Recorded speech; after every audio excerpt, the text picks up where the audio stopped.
Welcome to Grow Happy, a podcast available in Italian, English, and Spanish. You can always join us to learn about positive psychology or improve your skills in one of these languages. Depending on your goals, you may choose to listen to each episode multiple times to learn about the psychology of well-being or practice your language skills in the multiple languages in which the podcast is produced. As always, we are very happy to welcome you. Hi, Lily. Hi, Fernando. What's today's topic? The key concept today is how to learn to let go. This is a topic that follows the natural progression of concepts we have been addressing in our previous episodes. We can fail to let go when we get stuck, when we get attached and cling to things that are not under our control. This could be related to ideas, trauma, or situations. Perhaps a person broke our trust. Maybe we're not as tall as we wish to be. Maybe we sold our house before prices climbed, or someone put a dent in our car in the parking lot. Perhaps we're afraid of the future economy. Instead of moving on, we have a tendency to fantasize about how things could have been different. For some strange reason, we can't seem to enjoy talking over and over about how unjust the world is to us and describing ourselves as victims. Sometimes the necessary choice is to let go, but we have a tendency to hold on to pain and suffering even when there is nothing to be done. Instead of engaging in these self-defeating cycles of pity or engaging in unrealistic imaginary scenarios, we can use the art of letting go as a way to heal, grow, and move on. We can even learn to redefine our identity away from that of a victim who suffers into a renewed sense of wisdom and strength.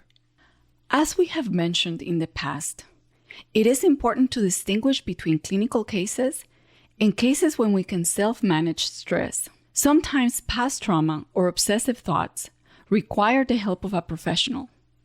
Still, even if a person is currently seeing a mental health professional, they may benefit from learning about these strategies along with therapy. Perhaps the first step in the process of letting go is to learn to accept the negative and painful aspects and to reframe the situation by focusing on potential opportunities to learn and grow. Instead of obsessing by saying to ourselves, I can't believe I trusted this person, or I can't believe I sold my house at that time. I can't believe I decided to park on that spot. We can try a more positive reframe like, I can't change the past, and although it's painful, I am fortunate to be able to have friends that hear me out and want to be there for me.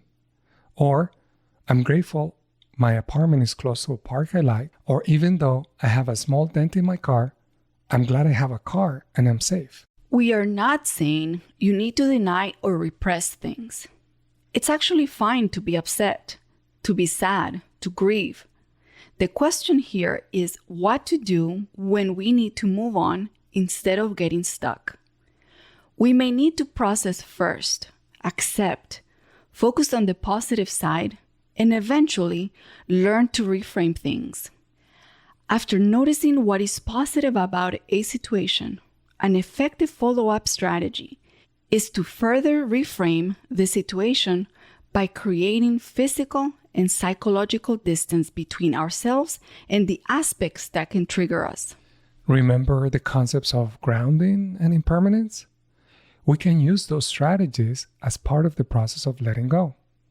Going for a walk or paying attention to the sounds of nature may bring us away from the trauma of the past into the present moment.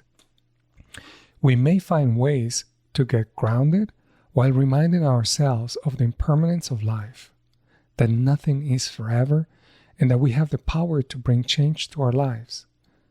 Little by little, we can cultivate our well-being and learn to let go.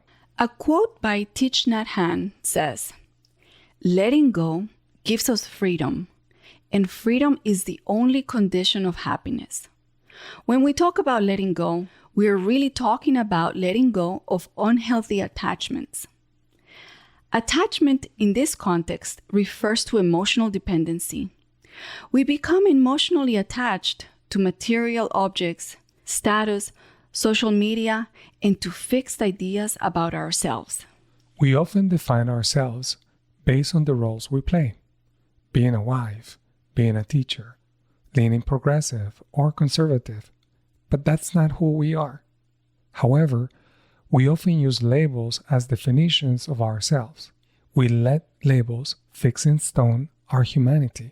The more we rely on labels, the more we become attached, and as a result, we become fixed and inflexible. There is nothing wrong with wanting to excel in our career, wanting to be the best partner we can be, having strong views, or feeling pride in our accomplishments. But excellence shouldn't necessarily come at the cost of humanity.